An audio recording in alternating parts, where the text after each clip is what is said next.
नमस्कार, स्वागत है आपका बुलेटिन में और मैं हूं आपके साथ दुर्गेश पांडे। खेलो इंडिया यूथ गेम्स 2021 का समापन समारोह पंचकुला के इंद्रधनुष ऑडिटोरियम में सेक्टर 5 में धूमधाम से आयोजित किया गया।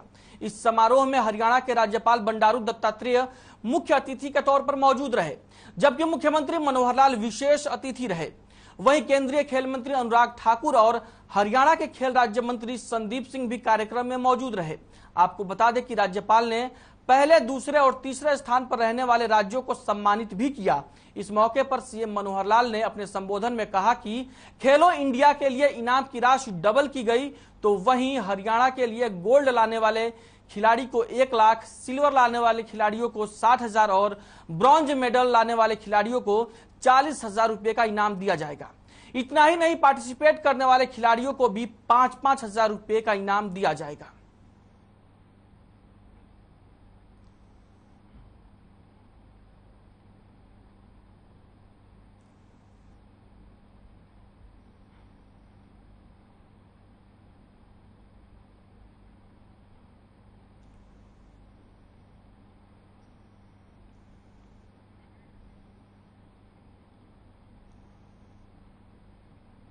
नारनौल नगर परिषद की निर्दलीय चेयरमैन प्रत्याशी ममता शर्मा ने अपने सैकड़ों महिला समर्थकों के साथ बाजार में व्यापारियों से अपने पक्ष में वोट की अपील की। इस अवसर पर उनके साथ पूर्व राज्य मंत्री कैलाश शर्मा भी मौजूद रहे। ममता शर्मा ने शहर के महावीर चौक से होते हुए शहर के आजाद चौक, किला रोड, तालाब बहादुर सिंह स्थित अपने कार्यालय पर प्रचार को विराम दिया। इस दौरान निर्दलीय प्रत्याशी ममता शर्मा ने कहा कि आज जिस तरीके से मातृशक्ति ने उन्हें समर्थन देकर उनके पक्ष में व्यापारियों से वोट देने की अपील की है, उससे उन्हें पूरा विश्वास है कि नारनौल की जनता उन्हें जिताएगी। तो वहीं बीते रोज भी ममता शर्मा ने गांव नीरपुर पहुंचकर ग्रामीणों से वोट की अपील की थी। इस दौरान ग्रामीणों ने उन्हें पगड़ी पहनाकर उनका स्वागत किया था।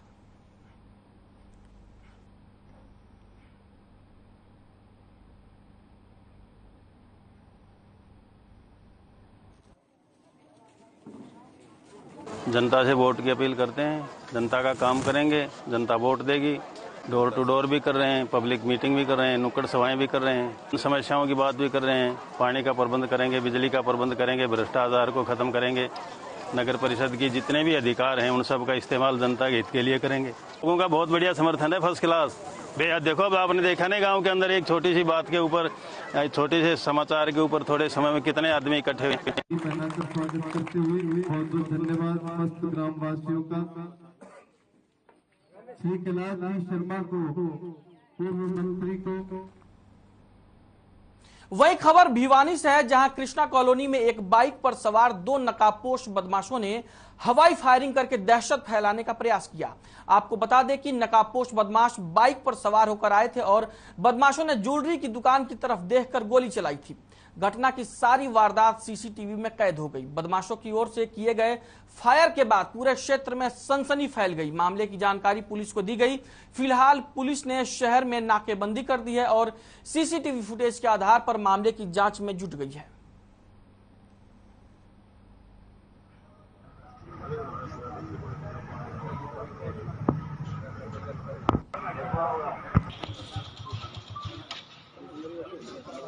कृष्णा कॉलोनी में सूचना मिली है, ओम ज्वेलर्स की दुकान के सामने कोई 2 लड़के थे मोटरसाइकिल पर, वो हवाई फायर करके गए हैं, जो माहौल बिगाड़ना चाहते हैं, दहशत फैलाना चाहते हैं और किसी को धमकी। और लगभग 1:30-2 बजे की बात है। दुकान के आगे से 2 मोटरसाइकिल वाले, मुंह पे काला दुपट्टा ओढ़ रखा था, यहाँ पे फायरिंग करके गए हैं। निगाह हमारी तरफ थी, फायरिंग करके गए।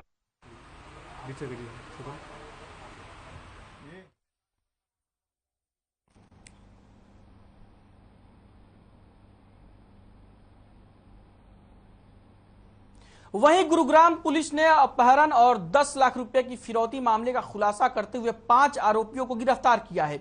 इस मामले में जांचकर्ता जसवंत सिंह की माने तो अपहरण और 10 लाख रुपए की फिरौती की साजिश उदयपुर के रहने वाले दिनेश चौधरी ने रची थी और वो ही पूरे मामले का मास्टरमाइंड था। दरअसल जेल से बाहर आए दिनेश चौधरी ने सोशल मीडिया पर फेक अकाउंट बनाकर कई युवकों को फ्रेंड रिक्वेस्ट भेजी थी। आरोपी के इस जाल में 37 साल का युवक फंस गया था, जिसे सेक्टर 29 के होटल में धोखे से बुलाया गया पहले और फिर बर्बरता से उसके साथ मारपीट की गई। इसी मामले में पुलिस ने कार्रवाई करते हुए आरोपी को गिरफ्तार किया है।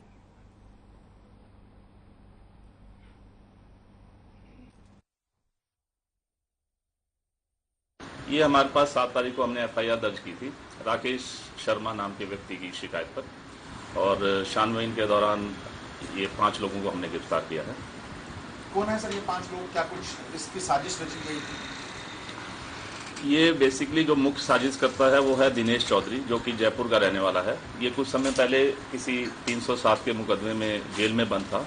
उस दौरान एक व्यक्ति वहां पर इसको मिला जेल के अंदर, वो भी इसी प्रकार के अपहरण के मामले में बंद था। तो इसको उसी से इसने आइडिया लेकर और फिर ये पूरी घटना को अंजाम दिया।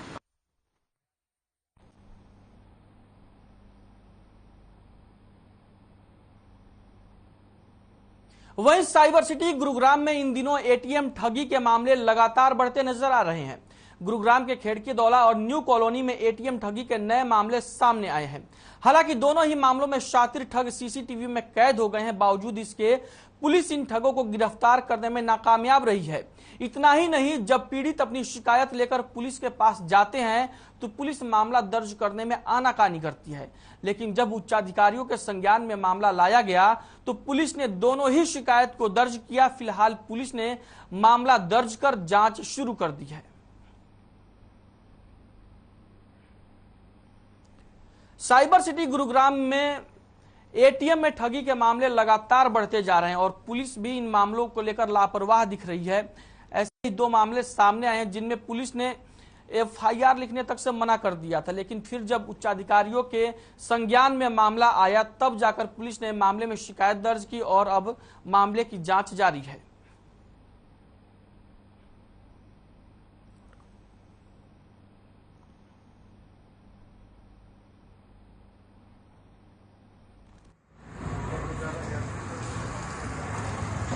सर सबसे बड़ा जो माइनस पॉइंट है, यहाँ पे कोई गार्ड नहीं है। जो बैंक से आते हैं कर्मचारी, हमने उनको कई बार कंप्लेंट करी। जो पुलिस के राइडर भी यहाँ घूमते हैं, हमने उनसे भी शिकायत करी कि यहाँ गार्ड नहीं है। यहाँ ऐसे भी पहले भी 2-4 बार ऐसे कई घटनाएं हो चुकी हैं। तो इसके बारे में हमने बोला है कंपनी वालों को, जो पैसे डालने आते हैं उनको भी मैसेज दिया कि यहाँ गार्ड नहीं है, थोड़ा एहतियातन यहाँ गार्ड होना चाहिए।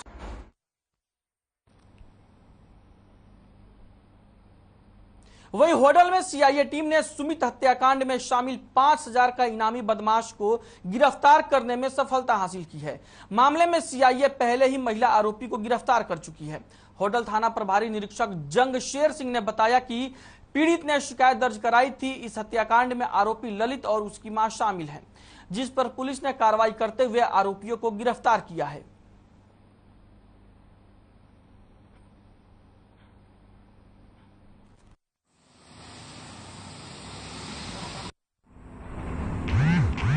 आपने 2 आरोपी गिरफ्तार किए, किन किन आरोपों में गिरफ्तार किए? ये जो पहला मामला है, ये इसमें सुमित नाम का लड़का, सुमित सन ऑफ ताराचंद जी, ये औरंगाबाद का रहने वाला है। और ये 26/5/2022 को इन्होंने सुबह करीब 10 बजे इसके 2 साथी और थे, सुंदर और ललती, और इन्होंने जो ललती है, ललती के चाचा की गोली मारी थी, जो अभी इंजर्ड है।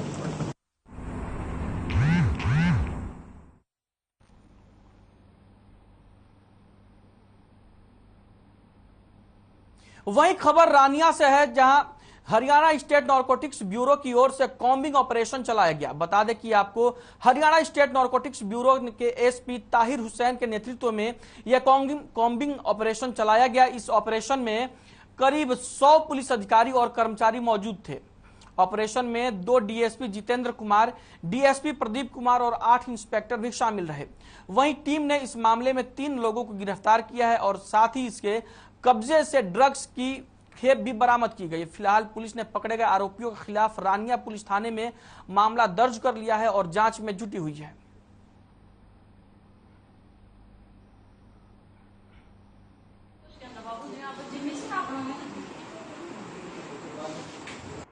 जो आज ये दबिश दी गई है रानिया के अंदर, इसकी शिकायतें और जो है काफ़ी न्यूज़ में आ रही थी तो हमारा जो विंग है जो अभी नया खड़ा हुआ है, Haryana state narcotics control bureau, जिसके चीफ श्री कांत यादव जी हैं, उन्होंने इस पर संज्ञान लिया और जो हमारे यहाँ डिस्ट्रिक्ट यूनिट है सिरसा HNCB की, उनको हिदायत दी गई भाई इसके बारे में आप थोड़ा सा जानकारी लें और इसके उनको जो जो एरिया है उसको चिन्हित करें।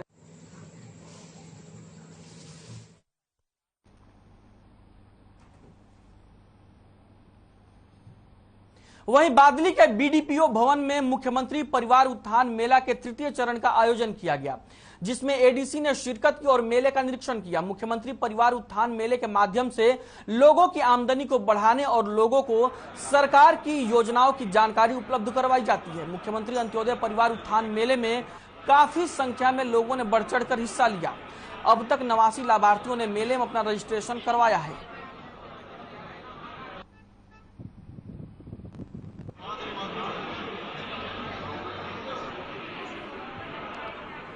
बादली में मुख्यमंत्री परिवार उत्थान मेला लगा है, जिसमें कई लाभार्थी आए और सभी लाभार्थियों को सरकार की योजनाओं की जानकारी दी गई।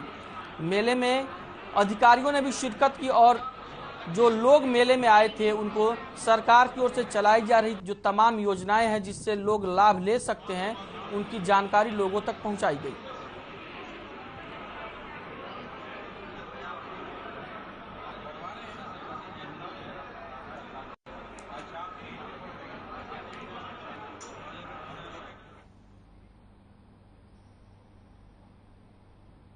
वहीं तोशाम में मुख्यमंत्री अंत्योदय परिवार उत्थान योजना मेले के तीसरे चरण के तहत BDPO कार्यालय में सोमवार को मेले का आयोजन किया गया। वहीं SDM मनीष कुमार फोगाट ने मेले का निरीक्षण कर अधिकारियों को जरूरी निर्देश दिया। मेले में परिवार पहचान पत्र के माध्यम से चयनित कम वार्षिक आय वाले 300 परिवारों को भी बुलाया गया था। इस मौके पर मेले में जोनल अधिकारी और पशुपालन विभाग के SDO डॉक्टर सुनील शर्मा भी उपस्थित रहे।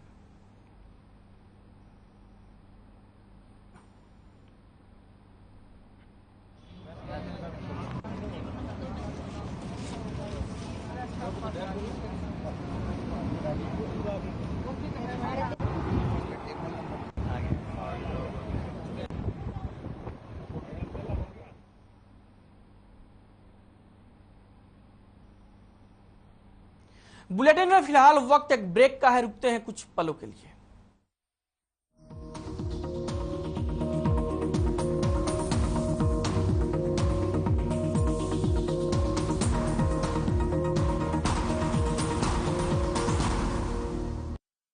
Hey mom, hey, look, I can download a song really fast. I can make dosas faster. Must be joking. Bus 3 easy steps. Mix with water, spread batter, fry. गाना download हुआ? नहीं, पर तब तक मैं इडली बनाती हूँ। हमने बनाया किड्स से। मेरे जैसा कोई दूसरा? चुलबुलापन जिसकी हर बात में खुल जाए, जिंदगी में रंग भर दे। मेरी जैसी मेरी अपनी पताका चाय, गजब का स्वाद। देखें कौन नया खिलाड़ी आया है, समझा देते हैं, प्यार से समझाएंगे। ये तो अपनी जुबान है। जुबान एक हो तो दिल भी एक होने चाहिए। विमल बोलो जुबान केसरी। अरे रंगों का उमंगों का, अरे रंगों का उमंगों का जज्बा का रुकता है। मन साफ है तेरा अंदर तो बाहर दिखता है। हर रिश्ते का एहसास रखते हैं, हर घर में अपनी पहचान खास रखते हैं। हम निरमा एडवांस हैं, मन की तरह कपड़े भी साफ रखते हैं। निरमा एडवांस। अपनाएं आयुर्वेदिक रूप मंत्रा। इसमें है क्यूकम्बर के प्योर एक्सट्रैक्ट्स जो नेचुरली चेहरे को मॉइस्चराइज रखे ताकि पिंपल्स और डेड स्किन जैसी प्रॉब्लम से मिले रिलीफ। रूप मंत्रा आयुर्वेदिक फेस वॉश, ये कोई कॉस्मेटिक नहीं, आयुर्वेदिक औषधि है। पंजाब है जसप्रीत का ठिकाना, मुंबई है आदर्श का आशियाना, केरल का गोविंदन निवासी, कोलकाता में जन्मे है काशी। हर हिंदुस्तानी की शान ARB बियरिंग्स जोड़े सारा हिंदुस्तान।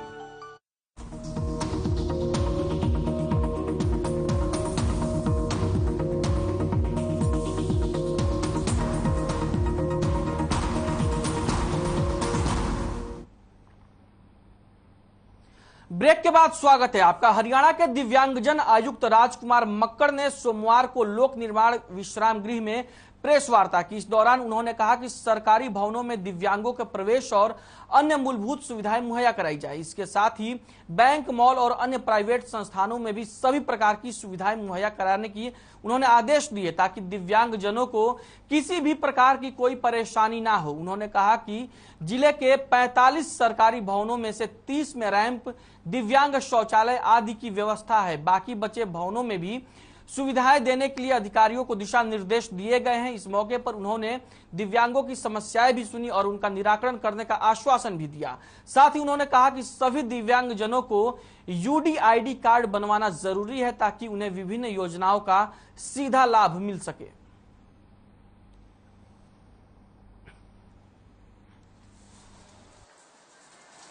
अपने प्रांत के दिव्यांगजन के जीवन को सुचारू और सुगम्य बनाने के लिए अनेक योजनाएं प्रारंभ की गई हैं, जिनकी जानकारी दिव्यांगजन को देने के लिए और उसकी प्रशासन से पूछताछ करने के लिए आज मेरा यहां आगमन हुआ है।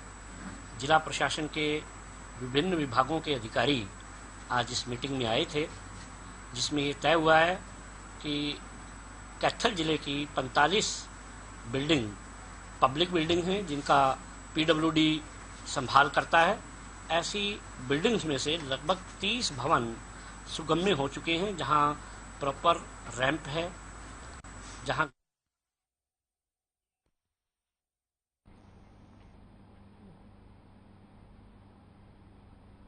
वहीं महेंद्रगढ़ में नगर पालिका की ओर से 31 मार्च को जेसीबी से 29 खोखे हटाए जाने का खोखा व्यापारियों ने विरोध प्रदर्शन किया था और पिछले 71 दिनों से खोखा व्यापारी धरने पर बैठे रहे, जिसे देखते हुए पूर्व शिक्षा मंत्री रामविलास शर्मा धरना स्थल पर पहुंचे और दुकानदारों को जूस पिलाकर धरना समाप्त करवाया। शिक्षा मंत्री ने कहा कि खोखा व्यापारियों के साथ हुए इस घटना पर उन्हें बेहद खेद है। रामविलास शर्मा ने खोखा व्यापारियों को आश्वासन देते हुए कहा कि अभी नगर पालिका चुनाव है और जैसे ही चुनाव संपन्न होकर नया सदन बनेगा, वे इसमें उनका समाधान करवाने की पूरी कोशिश करेंगे।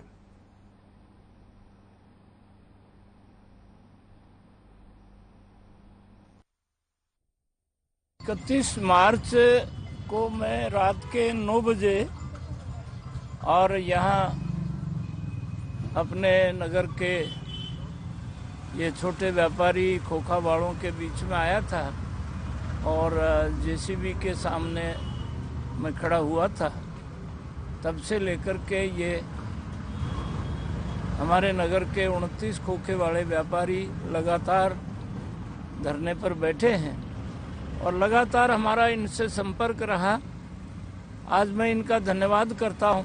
अभी जैसे आज हमारे महेंद्रगढ़ के सबसे बड़े नेता श्री रामविलास जी शर्मा, पूर्व शिक्षा मंत्री हरियाणा सरकार, हमारे यहाँ पर आए हैं और आज सुबह भी इनका फोन आया था कि भाई मैं आपका जल्दी से जल्दी जो नई हाउस बैठेगी नगर पालिका महेंद्रगढ़ की, उसमें जैसे ही जो बैठती है उसमें पहली एक या दो मीटिंग के अंदर आपका समाधान करूंगा और हम आप इनकी बातों के ऊपर पूर्ण विश्वास है और हमें लगता है कि जल्दी से जल्दी जो भी नगर पालिका नई हाउस बैठेगी हमारा किसी न किसी प्रकार से। प्रोफेसर रामविलास शर्मा जी हमारे सदा हमेशा ही से ही तेजी रहे हैं, इसमें तो कोई दो राय नहीं है। और पिछले दिनों जो 31 मार्च को जो कार्रवाई हमारे साथ हुई थी वो पूरे शहर को सभी को पता है इस चीज़ का और हमें इनके आग्रह पर हमने अपना धरना 71वां दिन है आज का हमारे धरने का और इनके आग्रह पे हमने ये धरने को समाप्त किया है और हमें विश्वास है, पूरा भगवान पे भी विश्वास है और भगवान के बाद में हमें इन पे ही विश्वास है कि हमारा ये जरूर से जरूर समाधान करेंगे।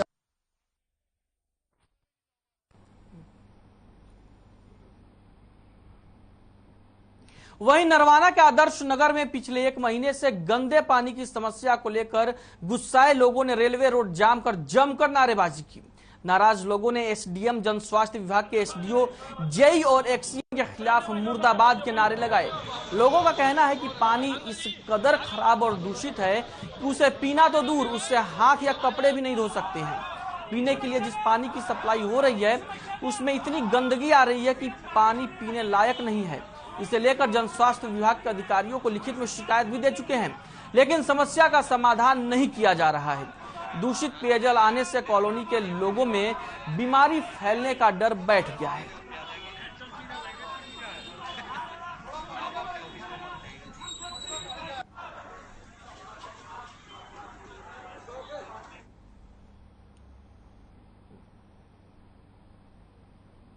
वहीं फरीदाबाद के बल्लभगढ़ के सेक्टर 3 में एक मकान से संदिग्ध परिस्थितियों में मां और बेटे का शव बरामद किया गया। बेटे की उम्र 45 साल के आसपास है, जबकि मां की उम्र 80 से 85 साल के बीच बताई जा रही है।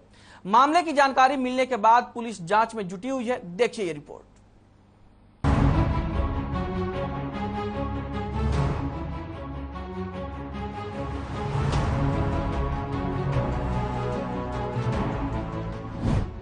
शव मिलने से सनसनी।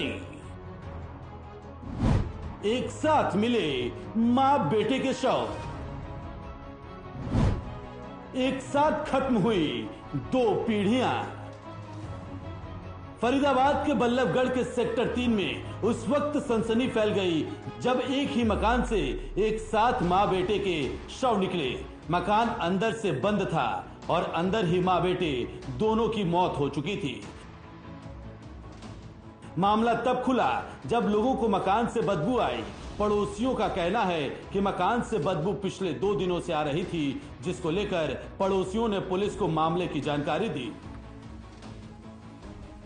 कल शाम को कंसर्न RWA प्रधान की तरफ से हमारे पास चौकी में इंफॉर्मेशन आई थी कि सेक्टर 3 में हाउस नंबर 899 में अंदर से बदबू आ रही है, तो इसको चेक किया जाए। वहाँ जाके पुलिस ने उसको चेक किया। अंदर से मकान बंद था।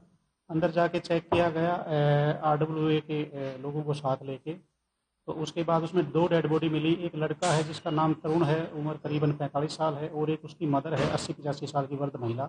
दोनों की डेड बॉडी मकान के अंदर पड़ी हुई। संदिग्ध परिस्थितियों में मौत का शिकार हुए बेटे की उम्र 45 साल और मां की उम्र 80 से 85 साल के बीच बताई जा रही है। लोगों के मुताबिक बेटा शराब पीने का आदी था। मिली जानकारी के मुताबिक मकान में मां और बेटे 2 ही लोग रहते थे। परिवार के बाकी सदस्य बाहर रहते हैं। जानकारी मिलने के बाद मौके पर पहुंची पुलिस ने दोनों शवों को घर से बाहर निकाला और पोस्टमार्टम के लिए अस्पताल भेजा। ये दोनों माँ और बेटा ही रहते थे यहाँ पे अकेले, बाकी इनकी फैमिली बाहर रहती है। इनकी कोई सिस्टर बताई वो दुबई वगैरह रहती है। तो अंदेशा ये है कि ये 3-4 दिन पहले से ही एक्सपायर हुए। दोनों शवों को पुलिस ने पोस्टमार्टम के लिए भिजवा दिया है। परिवार के बाकी सदस्यों को मामले की जानकारी दे दी गई है और पुलिस संदिग्ध परिस्थितियों में हुई मौत की वजहों को तलाशने के लिए छानबीन में जुटी हुई है। ऐसे में अब देखना होगा कि एक साथ हुई दोनों मौतें सामान्य हैं या कुछ और। यह खुलासा तो सिर्फ पुलिसिया तफ्तीश के बाद ही हो पाएगा। हर खबर के लिए बल्लभगढ़ से संजय गुप्ता की रिपोर्ट। वहीं फतेहाबाद के स्कूलों में बच्चे और अभिभावक सड़कों पर उतर गए।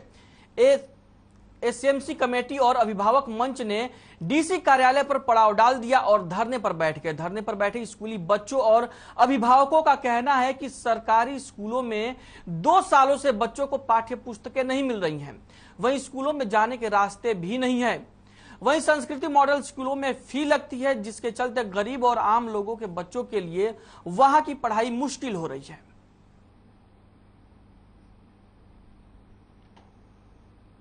हमारे बच्चे खाली बैग लेके आए।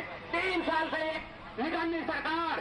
फतेहाबाद में स्कूलों में पढ़ने वाले बच्चे और उनके माता पिता DC ऑफिस के सामने ही धरने पर बैठ गए। उनका आरोप है कि 2 साल से सरकारी स्कूलों के बच्चों को किताबें नहीं मिली है, पाठ्य पुस्तकें नहीं मिली है, तो फिर पढ़ाई कैसी होगी। सरकारी स्कूल हमारे जो है, बच्चों और अभिभावकों ने यहां तक आरोप लगाया कि स्कूलों में टीचर भी नहीं है और स्कूल में जाने के लिए रास्ता भी नहीं है, जिसके चलते उनकी पढ़ाई बाधित हो रही है।